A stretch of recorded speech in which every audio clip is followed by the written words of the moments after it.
বিসমিল্লাহির রহমানির রহিম। বিশ্ব আধ্যাত্মিক জ্ঞান সঞ্চার দরবার শরীফের প্রতিষ্ঠাতা আমার মুর্শিদ কেবলা গাউসুল আজম শামীম আলী চিশতির দরবার হইতে আমি শাহ আলম আপনাদের সকলকে জানাই আন্তরিক শুভেচ্ছা ও অভিনন্দন। আমার মুর্শিদ কেবলা গাউসুল আজম শামীম আলী চিশতির দরবার হইতে আবারও কিছু আলোচনা নিয়ে আপনাদের সামনে হাজির হইলাম। আশা করি সকলে ভালো আছেন এবং সকলেই মনোযোগ সহকারী এবং ধৈর্য সহকারী শুরু থেকে শেষ পর্যন্ত সম্পূর্ণ আলোচনাটি শুনুন। আমি যে আলোচনাটি নিয়ে আপনাদের সামনে হাজির হইলাম সেই আলোচনাটি হলেন কামেল পীর ব্যতীত কেহ অন্তরকে সুস্থ করতে পারে না। এই নিয়ে কিছু তত্ত্ব আলোচনা করিব, তাই সকলেই মনোযোগ সহকারী এবং ধৈর্য সহকারী শুরু থেকে শেষ পর্যন্ত সম্পূর্ণ আলোচনাটি শুনুন।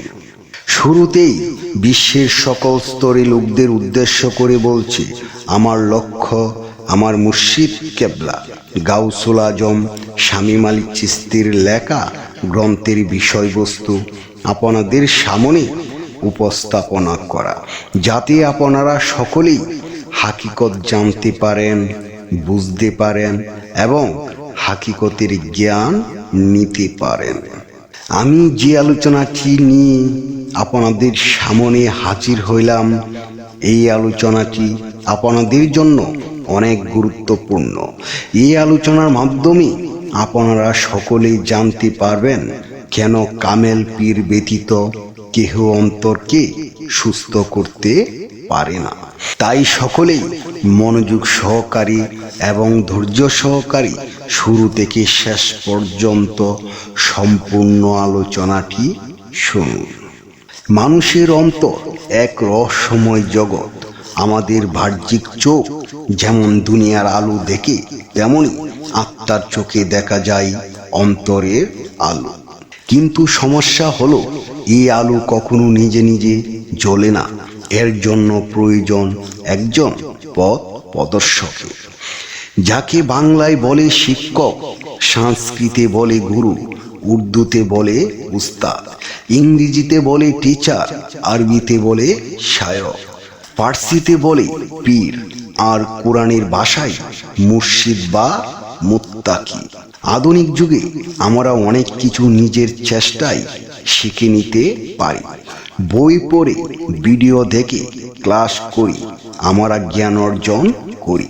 কিন্তু অন্তরের অন্ধকার, হিংসা, লোভ, ক্রোধ, মোহ, মায়া, মাৎসর্য, এই রোগগুলো কখনোই বই পড়ে দূর করা যায় না, বা দুনিয়ার কোনো ডাক্তার দ্বারা দূর করা যায় না।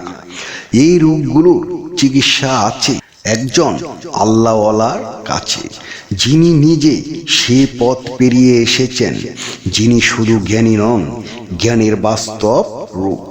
আর তিনি হলেন কামেল পীর।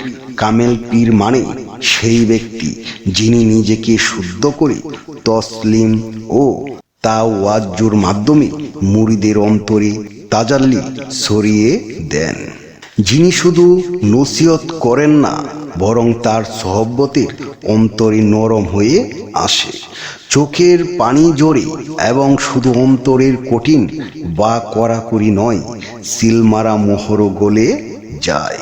হে বিশ্ববাসী, আমি শাহ আলম বিশ্ব আধ্যাত্মিক জ্ঞান সঞ্চার দরবার শরীফ থেকে আগেও বলেছি, এখনো বলছি, মান আরাফা নাফসাহু ফাকাতারা রাব্বাহু, অর্থাৎ যে নিজেকে চিনেছে সে খোদাকেও চিনেছে। তার মানে কি দাঁড়ালো? যে ব্যক্তি তার আত্মাকে চিনে না, সে আল্লাহকেও চিনে না।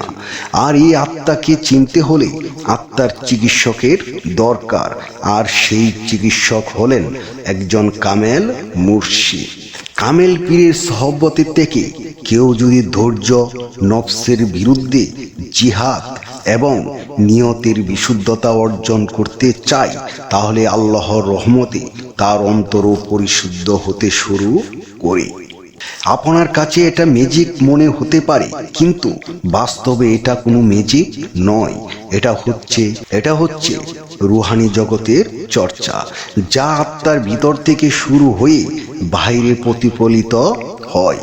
যেমন একটা আয়না ময়লা হলে তাতে চেহারা পরিষ্কার দেখা যায় না, তেমনি অন্তর পাপের ধুলোয় ঢেকে গেলে তাকে হক সত্য প্রতিফলিত হয় না। কামেল পীর সেই আয়না পরিষ্কার করার কৌশলী, যিনি মুরিদের অন্তরকে আল্লাহর নূরের জন্য প্রস্তুত করে দেন।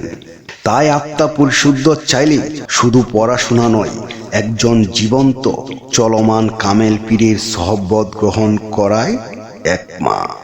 তাই হে বিশ্ববাসী, আমি সকলের উদ্দেশ্য করে বলছি, আপনারা সকলেই পীরে কামেল খামেলে মোকামেল গাউসুল আজম শামীম আলী চিশতির কাছে এসে আপনারা সকলেই বায়াত গ্রহণ করুন। আমি যে আলোচনাটি আপনাদের সামনে করেছি, এই আলোচনাটি আপনাদের কাছে কতটুকু ভালো লেগেছে? যদি ভালো লেগে থাকে তাহলে আমাদের এই চ্যানেলটি সাবস্ক্রাইব করে দিবেন।